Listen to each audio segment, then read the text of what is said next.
Assalamualaikum warahmatullahi wabarakatuh. Salam sejahtera bagi kita semua. Shalom alaikum. Alhamdulillah pada hari ini saya akan untuk berterima kasih, mengapresiasi sebenarnya. Jadi apresiasi saya itu terkait dengan pajak ya. Jadi beberapa pekan yang lalu ya saya teriak-teriak di media sosial ya, kawan-kawan. Jadi kita teriak-teriak karena Indonesia itu terkenal dengan yang namanya no viral no justice. Jadi meminta keadilan kepada Pemda Indramayu untuk menurunkan yang namanya pajak. Kenapa pajak diturunkan? Karena awalnya itu hanya 228 juta kawan-kawan. Naik sampai 3,6 miliar. Jadi sangat-sangat memberatkan dari klien kami pihak Al Zaitun. Jadi alhamdulillah pada hari ini saya mendapatkan kabar. Jadi posisinya sudah turun dari 3,6 miliar nih beberapa pekan yang lalu. Jadi totalnya adalah 3.598.516.713 rupiah menjadi sekarang 241 juta kawan-kawan. Jadi itu yang apresiasi saya itu di situ. Jadi apresiasi ini saya sampaikan kepada PLT kepala yaitu Dr. DRA ya, DRA CH Iin Indrayati MSI dengan NIP nomor sekian-sekian. Jadi saya ucapkan terima kasih Ibu sudah mendengarkan keluh kesah kami, keberatan kami. Jadi kemarin kita pernah sampaikan kepada masyarakat nasional itu bahwa apa yang kami ucapkan itu, permohonan itu kemarin itu karena kami punya dasarnya. Dasarnya adalah ini 3 undang-undang ini. Jadi dasar hukumnya itu kami 3 undang-undang ini. Jadi yang namanya pusat pendidikan itu tidak dikenakan pajak karena memang di sini itu yang dikecualikan dari objek pajak PBB P2 sebagaimana dimaksud pada ayat 1 adalah kepemilikan, penguasaan dan atau pemanfaatan atas bumi dan atau bangunan yang digunakan semata-mata untuk melayani kepentingan umum di bidang keagamaan, panti sosial, kesehatan, pendidikan, kebudayaan nasional. Jadi pendidikan itu sudah termasuk yang dikecualikan dari objek PBB P2. Jadi dasar hukumnya itu kita punya 3 undang-undang, yaitu Undang-Undang Nomor 12 Tahun 1985 pasal 3 dan Undang-Undang Nomor 28 Tahun 2009 pasal 77 dan Undang-Undang Nomor 1 Tahun 2022 pasal 38 teman-teman. Jadi alhamdulillahnya kemarin saya mendapatkan kabar dan update-nya gitu bahwa pajaknya dikembalikan normal lah. Menurut saya sih alhamdulillah normal. Jadi dari 3,6 miliar menjadi 241 juta kenaikannya normal. Alhamdulillahirrahmanirrahim. Terima kasih Ibu Iin Indrayati. Nah, pejabat seperti ini yang saya apresiasi. Jadi kita tidak mengapresiasi seseorang. Jadi posisinya apabila memang ada pejabat yang memang melakukan koreksi terhadap kebijakannya, kita apresiasi karena disinilah pejabat itu memang sebenarnya harus seperti itu. Jadi harus mau dikoreksi dan memang setelah dikoreksi ada perbaikan ya alhamdulillah dan kami apresiasi. Terima kasih Ibu Iin. Jadi di situ ya. Jadi kemarin ada yang ngomong-ngomong kepada saya ya. Jadi apa yang saya lakukan kemarin teriak-teriak di media sosial itu harusnya bla bla bla bla, padahal kawan-kawan dia itu sebagai orang yang ada di dalam perahu itu, bukannya membantu, bukannya mendukung apa yang saya lakukan, saya sedang mengkoreksi pejabat, karena pejabat itu adalah sebenarnya pembantu dari rakyat itu sendiri.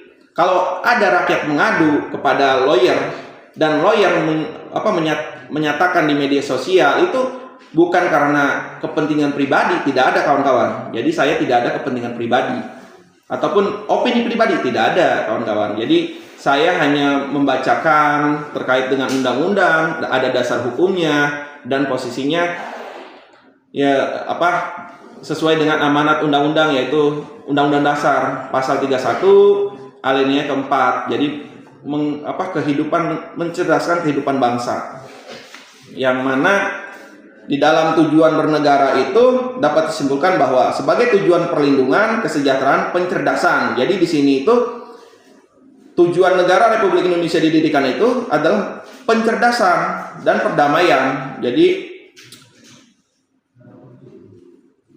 ada tujuan negara Republik Indonesia tertuang secara jelas dalam Undang-Undang Dasar 1945 pada alinea keempat. Hal ini perlu untuk dipahami oleh seluruh masyarakat Indonesia dan membantu negara untuk dapat mewujudkannya.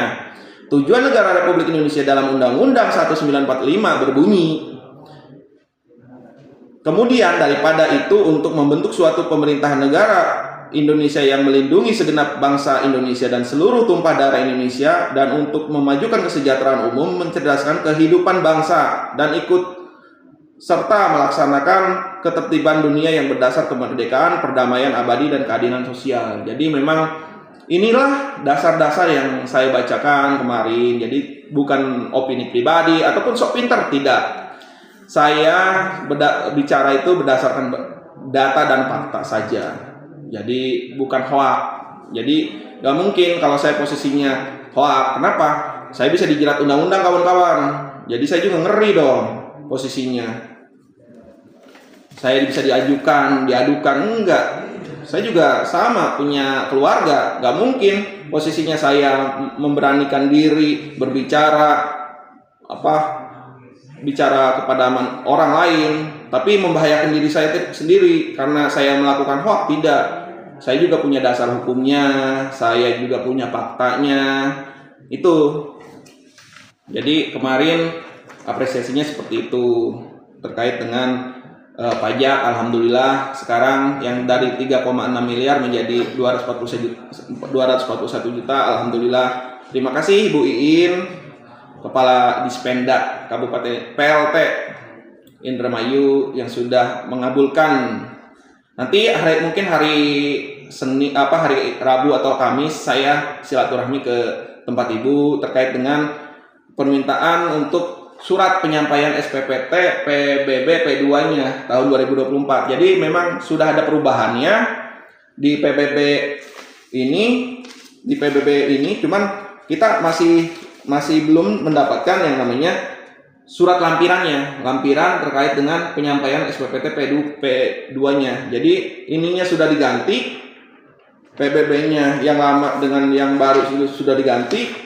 Tuh, kanan dan kiri ini yang 3,6 miliar, yang kanan ini, ini 241 juta sudah diganti gitu posisinya.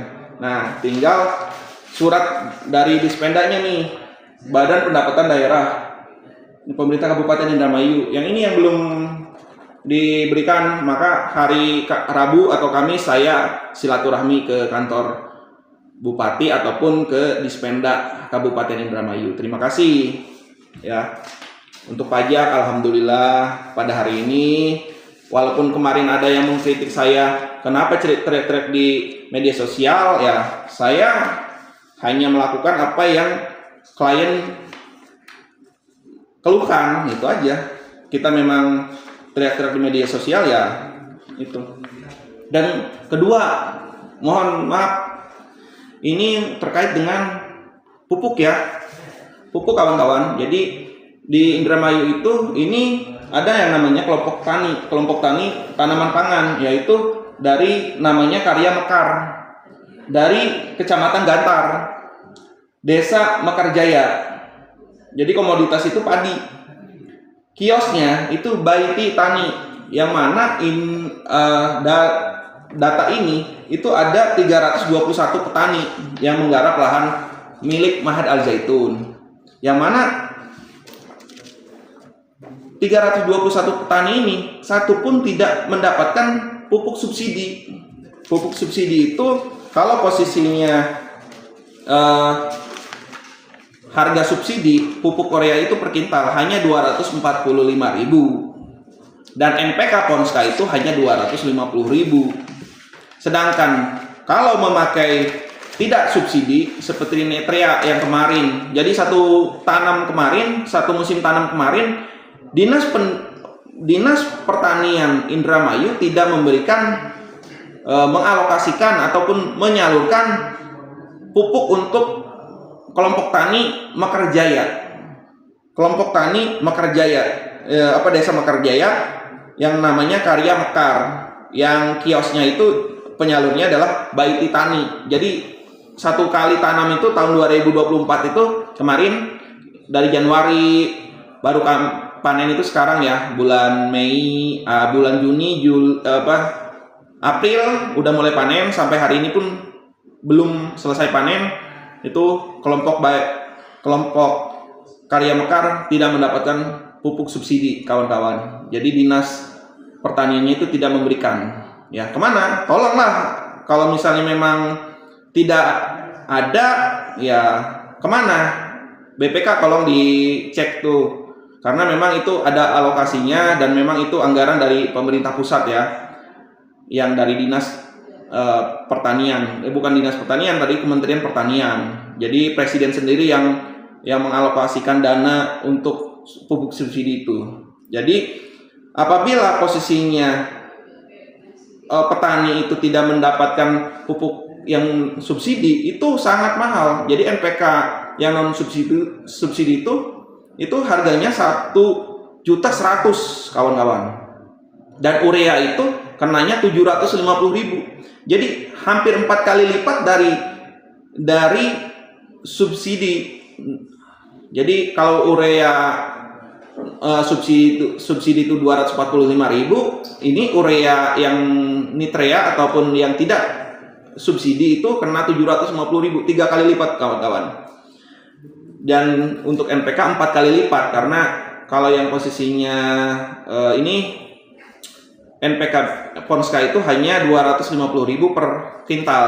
Kalau yang non subsidi itu 1.100.000, jadi 4 kali lipat ya, luar biasa kenaikannya. Jadi mohonlah untuk Dinas Pertanian Kabupaten Indramayu untuk menyalurkan kepada kelompok tani Karya Mekar, karena mereka sangat membutuhkan, apalagi sekarang kan musim tanam kedua di tahun 2024 ini. Kasihanlah mereka, masa mereka tidak mendapatkan pupuk yang dulu di tahun 2023 itu di musim tanam rendang dan sadon 2003 itu masih mendapatkan pupuk subsidi yang alokasinya urea 129 ton dan Ponska 87 ton. Nah, sekarang 129 ton urea itu dan Ponska 87 ton itu hilang, tidak diberikan kepada kelompok Karya Mekar. Jadi Dinas Pertaniannya itu tidak mengirimkan lagi, menyalurkan lagi. Padahal itu menurut informasi ataupun dari negara ya, dari Kementerian Pertanian itu ada alokasinya, karena memang Presiden Jokowi sendiri yang mengalokasikan kepada seluruh petani yang ada di Republik Indonesia ini untuk mendapatkan subsidi pupuk, yaitu ada yang mereka sudah memiliki kartu tani. Jadi kartu tani ini kita bacakan nih. Ada di sini tanggal lahirnya, ada KTP-nya, ada Kabupaten Indramayu ya, Kecamatan Gantar, Kelurahan Mekarjaya, Kelompok Tani Mekarsari. Nomor kartu taninya itu ada tuh 60332 988 5373 59 215. Ini tidak mendapatkan pupuk subsidi. Jadi 321 orang ini, yang satu orang itu bisa 1 hektar, 2 hektar menggarap sawah untuk padi, itu tidak mendapatkan pupuk subsidinya. kawan-kawan. Mohonlah BPK tolong diperiksa lah, atau Kementerian Pertanian tolonglah diperiksa. Kemana pupuk yang harusnya menjadi bagian ataupun hak dari para petani yang memiliki kartu tani, kenapa kok tidak diberikan? Apa ada keterlambatan kah? Wallahu alam, ke situ saya tidak tahu. Penyalurnya adalah Baiti Tani, kios penyalur. Oke, terima kasih untuk masalah ini, untuk masalah tani ya. Ya. Ketiga, saya hanya sedikit saja untuk Pak Bey. Pak Bey, jadi PLT. Jadi yang saya baca itu di Detik Jabar. Jadi Pak Bey itu adalah orang yang ditunjuk oleh Presiden Joko Widodo untuk menjadi PLT Gubernur, PJ Gubernur Jawa Barat. Bey Triadi Mahmudin menjadi yang awalnya itu menjabat sebagai Deputi Bidang Protokol Pers dan Media Sekretariat Presiden. Jadi sekarang beliau menjadi PJ Gubernur Jawa Barat. Pak Bey tolong untuk SMK Al Zaitun, mohon untuk diproses lah. Kita akan teriak-teriak terus, nggak enak lah posisinya kita teriak-teriak di media sosial, di media nasional, di media online terkait dengan SMK. Mereka sedang berpendidikan, mereka sedang dididik untuk menjadi petani milenial, petani produktif untuk masa depan Indonesia, karena ketahanan pangan itu dibutuhkan oleh negara. Jadi pertahanan negara itu salah satunya bukan hanya tentara, tapi keamanan pangan. Jadi mereka ini istilahnya, bahasa kerennya itu dididik untuk menjadi tentara pertahanan pangan. Jadi anak-anak SMK ini dididik untuk menjadi tentara pertahanan pangan untuk Indonesia dan perkapalan. Jadi di sini itu ada 2 sekolahan, ada 2 jurusan, yaitu pertanian dan perkapalan. Nah, mereka sesuai dengan program dari presiden yang akan datang, yaitu Bapak Presiden Prabowo Subianto. Jadi ada perkapalan untuk pertahanan negara. Apabila kita membutuhkan kapal, mau besar atau apa, mereka bisa dididik dan sedang dididik untuk bisa membuat kapal sendiri. Jadi setiap bagian yang untuk dibuat kapal itu mereka pegang, dari fiberglass untuk kayunya semua mereka pegang, dipelajari betul ya untuk itu. Dan KCD ya dulu, jadi saya mendapatkan informasi itu KCD wilayah 9 pernah mengeluarkan izin prinsip untuk SMK Al Zaitun. Tapi entah siapa, bahasanya itu perintah dari pimpinan untuk mempending. Jadi yang awalnya izin prinsipnya sudah keluar, akhirnya ditarik kembali, tidak boleh diberikan kepada SMK Al Zaitun. Padahal dari pihak Al Zaitun itu mengurus semua formil material apapun yang dibutuhkan untuk mengurus izin prinsip, untuk izin pembukaan SMK itu dilakukan. Jadi hanya karena ada kebijakan yang posisinya, kalau menurut saya sih melanggar undang-undang ya, karena di alinea 4 itu Undang-Undang Dasar Negara Republik Indonesia itu mencerdaskan kehidupan bangsa. Ini SMK pusat pendidikan sedang mencerdaskan kehidupan bangsa, bukan hanya iptek, tapi iman dan takwa itu dicerdaskan gitu. Mohonlah untuk mohon untuk segera di ACC lah, karena kami siap mengajukan.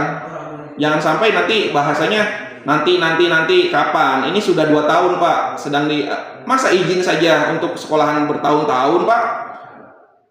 Izin untuk pembangunan galangan kapal bertahun-tahun Pak.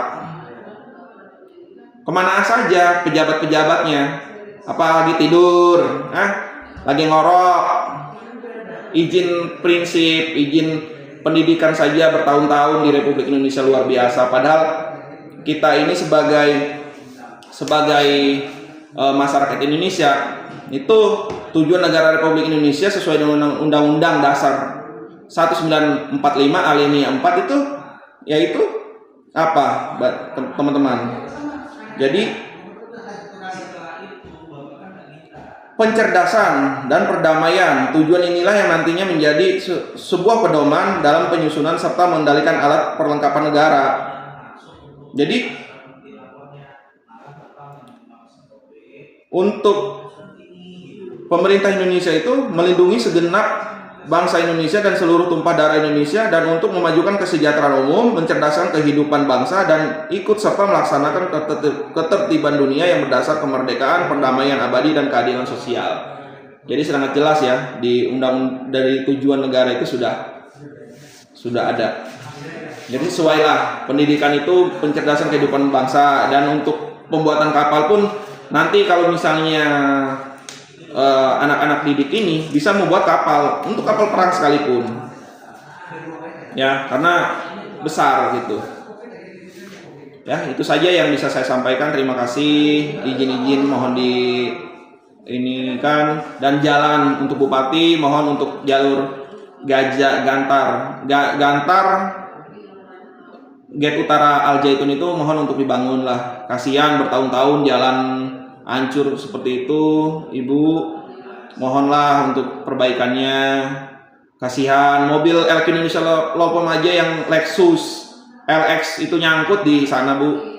Saya sama Pak Alvin Lim dan keluarga masuk ke jalur Gantar Zaitun itu hancur, dan posisinya mobil sampai nyangkut, saya sampai turun dari mobil. Ya, demikian. Assalamualaikum warahmatullahi wabarakatuh. Salam perdamaian. Waalaikumsalam.